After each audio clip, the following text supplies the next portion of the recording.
বিজয়ী হয়েছে। আগামী দিনেও ইনশাআল্লাহ আপনাদের হাত ধরে বাংলার জমিনে ইসলামের পতাকা আরো সমুন্নত হবে।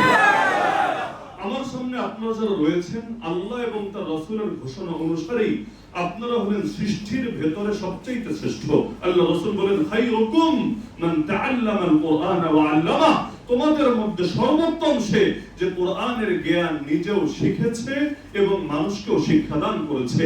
এমনকি কোরআনের জ্ঞান তো সেই জ্ঞান, আল্লাহ বলছেন আর রহমান আল্লামাল কুরআন খালাকাল ইনসান। মানুষ সৃষ্টির চাইতেও আমার আল্লাহ যে জিনিসটাকে আগে উল্লেখ করলেন সেটা হলো কোরআনের ইলম, কোরআনের জ্ঞান। এমনকি মানব জাতির মর্যাদা বেড়েছে কি কারণে? ফেরেশতাদেরকে পর্যন্ত আল্লাহ নির্দেশ দিলেন মানুষকে সেজদা দাও, আদমকে সেজদা দাও। কেন? এটাও কিন্তু বড় একটা কারণে, ইলমের কারণে।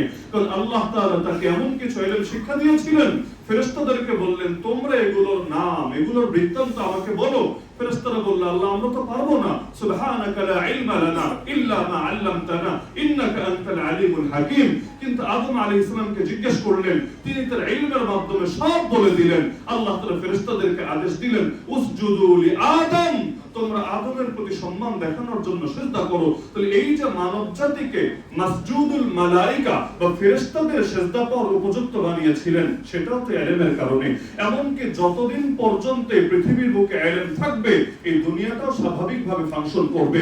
ইন্নাল্লাহা লা ইয়াকবিদুল ইলমা ইনতিজাআন ইয়ানতাজি'হু মিনাল ইবাদ ولكن يقبض العلم بقبض العلماء حتى إذا لم يبق عالما اتخذ الناس رؤوسا جهالا فسئلوا فأفتوا بغير علم فضلوا وأضلوا। আমার আল্লাহ আচমকা ইলম উঠিয়ে নেবেন না। এমন হবে না যে রাতের বেলা ঘুমিয়েছে, বুকটা ভরাই ছিল, সকালে উঠে দেখে বুকটা খালি খালি লাগে। কেন, কি হয়েছে? ভেতর থেকে কোরআনের ইলম, হাদিসের ইলম হারিয়েছে। এমন হবে না, বরং আল্লাহ আলেমদেরকে একে একে উঠিয়ে নেওয়ার মাধ্যমে পৃথিবীর বুকে ইলমের শূন্যতা সৃষ্টি করবে। এক পর্যায়ে এমন আলেমের সংকট দেখা দিবে, মানুষ আর নেতা বানানোর জন্য আলেম খুঁজে পাবে না, সমাধান নেওয়ার জন্য আলেম খুঁজে পাবে না।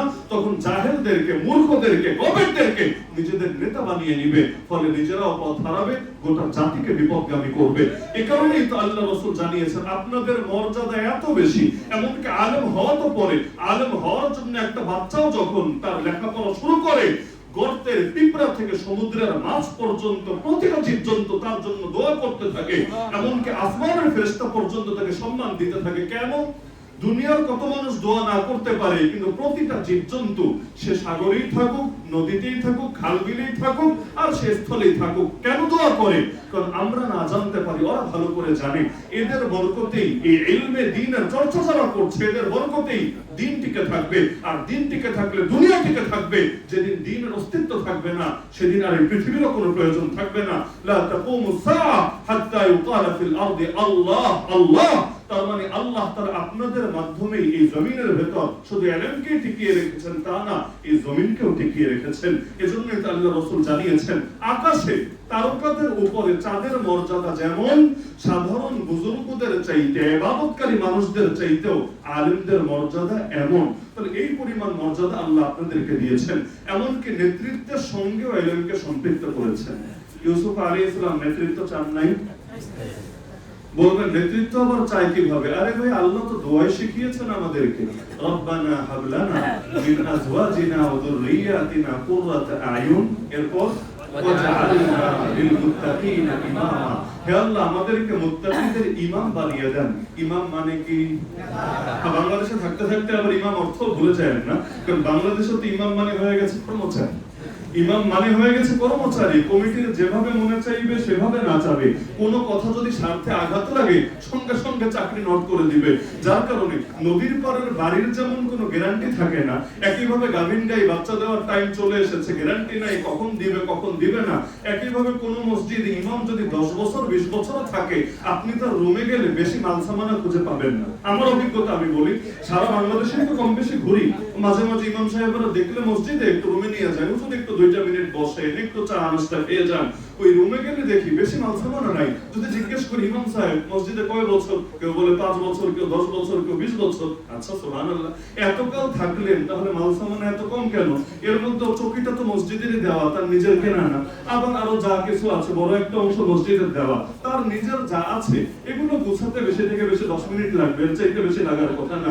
তাহলে আপনি এত কম মাল সামানা নিয়ে আছেন কেন?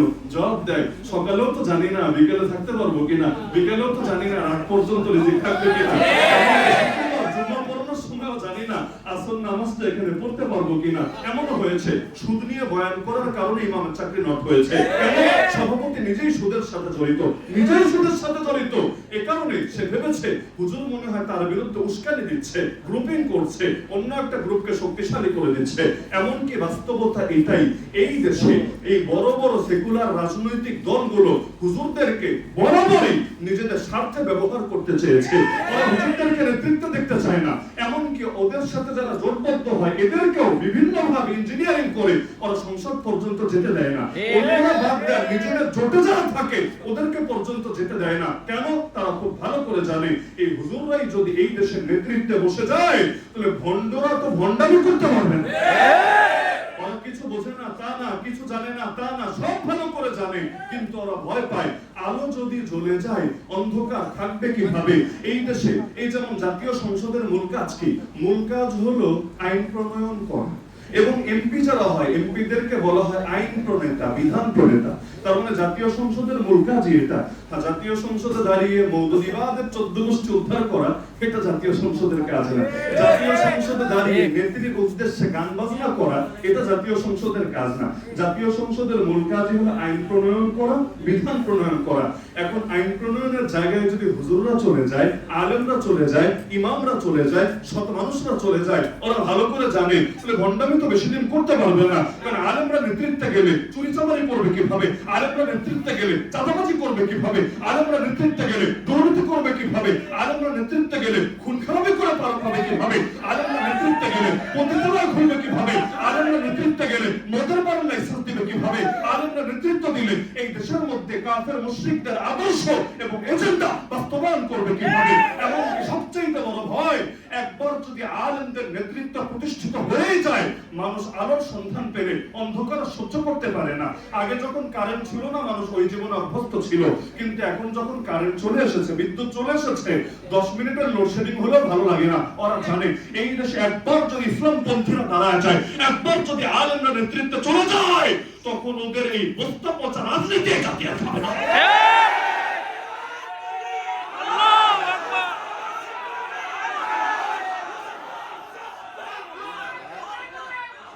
এই জন্য বরাবরই তারা আলেমদের মাথায় কাঁঠাল রেখে সেই কাঁঠাল ভেঙে খেতে চায়। মাথায় রাখবে আমাদের, তবে আমাদেরকে আবার খেতে দেবে না। আমাদের মাথায় রাখবে কিন্তু সেখান থেকে খুলে খুলে নিজেরা খাবে। অথচ তারা ভুলে যায় আলেমরা চাইলে ইতিহাসকে পাল্টে দিতে পারে। কিছু আলোচনা তো আমাদের প্রধান অতিথি ডক্টর খলিল রহমান মাদানী হাফিজাহুল্লাহ করেছেন। এমনকি আপনি যদি দেখেন যে ব্রিটিশরা যে অঞ্চল থেকে বিদায় হয়েছে, সবচাইতে প্রথম যেখান থেকে আগুনের ফুলকি ছড়িয়ে গিয়েছে সেটা কিন্তু একজন আলেমের একটা ফতোয়াই ছিল। আলেমদের ফতোয়াকে তো অনেকে দাম দিতে চায় না, যে আলেমরা আর কি করবে, একটা ফতোয়াই তো দিবে। আরে ভাই, শাহ আব্দুল আজিজ মুহাদ্দিস দেহলভী রাহমাতুল্লাহ আলাইহি যখন ফতোয়া দিয়েছিলেন যে এই ভারতবর্ষ এখন থেকে দারুল হারব, এবং এখানকার প্রতিটা আকেল বালেগ মুসলমানের উপরে সাধ্যমতো ওদের বিরুদ্ধে প্রতিরোধ যুদ্ধে এবং জিহাদ আন্দোলনে, এই স্বাধীনতা সংগ্রামে অংশগ্রহণ করা ফরজে আইন, তার এক ফতোয়া এমন ভাবে আগুনের মতো ছড়িয়ে গিয়েছিল আর সময় লেগেছে, কিন্তু দুদিন আগে হোক আর দুদিন পরে ব্রিটিশদেরকে কিন্তু ঠিকই ল্যাজ গুটিয়ে পালাতে হয়েছে। আজও যদি আলেমরা ফতোয়া দেয়, তোমরা যারা ইসলামের বিরুদ্ধে বড় বড় কথা বলো, বড় বড় ডায়লগ মারো, তোমরা মরার পরে এই দেশের কোন হুজুর তোমাদের জানাজা দেবে না। একটা ফতোয়া, সেই হুজুর আলিয়ার না, কওমির না, তাবলিগি না, সুফি না, রাজনৈতিক না, অরাজনৈতিক দেখার বিষয় না। তোদের মতো নাস্তিক, বেঈমান, সেকুলার যারা আছে এদের জানাজায় কোন হুজুর যাবেও না, জানাজা পড়াবেও না। একটা ফতোয়া যদি আজকে সমাজে প্রতিষ্ঠিত করতে পারেন, দেখবেন ইসলাম নিয়ে কথা বলার আগেও 10 বার চিন্তা করবে এই মুখ দিয়ে এত সহজে ইসলামের বিরুদ্ধে কথা বলবে। নির্বাচন আসলে কত মৌসুমী হুজুর দেশে বেড়ে যায়, যাদেরকে সারা বছর টর্চলাইট দিয়ে খুঁজে পাওয়া যায় না, এরাও গিয়ে একদম প্রথম কাতারে, এমনকি মাহফিলে প্রধান বক্তার আগে বড় বড় ডায়লগ মারা শুরু করে দেয়। এমনকি আমি নাম বলতে চাই না, আপনাদের উত্তরেরই একজন বরেণ্য ব্যক্তি, যিনি আবার একটা দলের কেন্দ্রীয় সেক্রেটারিও বটে। নির্বাচনের আগে সুন্দর টুপি, টুপিটা দেখতে ভালোই ছিল মাশাআল্লাহ, সুন্দর টুপি মাথায় লাগিয়ে বলেছিল, ক্ষমতায় গেলে আমরা কোরআন সুন্নাহর বিরুদ্ধে কোনো আইন করব না। মাশাআল্লাহ, মারহাবা। আর কি লাগে? কোরআন সুন্নাহর বিরুদ্ধে আইন না হওয়া মানে তো কোরআন সুন্নাহর পক্ষে আইন হবে, আর কোরআন সুন্নাহর পক্ষেই যদি আইন হয় আর কি লাগে? যেমন আমাদের দলীয় স্লোগান কি, আল্লাহর আইন চাই, শত লোকের শাসন চাই। আল্লাহর আইন মানেই তো কোরআনের আইন, আল্লাহর আইন মানেই তো শরীয়তের আইন, আল্লাহর আইন মানেই তো সুন্নতের আইন। তা আমাদের কাজ যদি আপনারাই করে দেন, মাশাআল্লাহ, মারহাবা, আর লাগবে না। মূল বিষয় তো কাজ, কে করলো এটা বড় বিষয় না। শুনে ভালোই লেগেছিল, কিন্তু আল্লাহর বান্দা গতকাল মাইক সামনে রেখে সাংবাদিকদেরকে সামনে নিয়ে প্রকাশ্যে বলে বসলো, এই দলটা কোন দল তো বুঝতেই পারছেন, এই দলটাকে এই দেশে রাজনীতি করতে দেওয়া উচিত না। কেন? দুই সমস্যা। এক নম্বরে তারা দিল থেকে গণতন্ত্র চায় না, দুই নম্বর হলো তারা শরিয়া ভিত্তিক ইসলামী রাষ্ট্র প্রতিষ্ঠা করতে চায়। এই দেশের মানুষের সাথে যেটা যায় না, নাউযুবিল্লাহ। নির্বাচনের আগে হুজুরদের মন করার জন্য বলল কোরআন সুন্নাহর বিরুদ্ধে কোনো আইন করবে না, মদিনার ইসলাম কায়েম করবে। মাশাআল্লাহ, মদিনার ইসলাম, খাঁটি মদিনার ইসলাম কায়েম করবে, যেখানে কোনো ভেজাল নাই। এখন এমন মদিনার ইসলাম দিচ্ছে, শরিয়া ভিত্তিক ইসলামী রাষ্ট্রই নাকি চলবে না, এবং এটা যেহেতু জামাত ইসলামী প্রতিষ্ঠিত করতে চায়, সুতরাং তাদেরকে নাকি এই দেশে রাজনীতি করতে দেওয়া উচিত না। নাউযুবিল্লাহ। কি বুঝলেন? আলেমদেরকে সম্মান দিল না তাদেরকে ব্যবহার করলো? এই দেশের আলেমরা এখনো যদি বুঝতে সক্ষম হয়, যে দলের হোক, যে মতের হোক, যে ধারার হোক, যে মাসলাকের হোক, যে মাযহাবের হোক, যে মানহাজের হোক, যে মাযহাবের হোক, যদি একবার বুঝতে সক্ষম হয় যে আমরা কারো দ্বারা ব্যবহৃত হব না, কোন সেকুলার দল, কোন দুনিয়াদারি দল আমাদেরকে নিজেদের রাজনৈতিক স্বার্থে ব্যবহার করতে পারবে না। আমি মনে করি বাংলাদেশে যে পরিমাণ আলেম আছে এবং তাদের যে পরিমাণ সমর্থক আছে, আজকে যদি এই সিদ্ধান্তে একমত হয়, আগামী 1 বছরের মধ্যে এই দেশে পূর্ণাঙ্গ ইসলাম বিজয়ী হবে। কেউ ঠেকায় রাখবে না।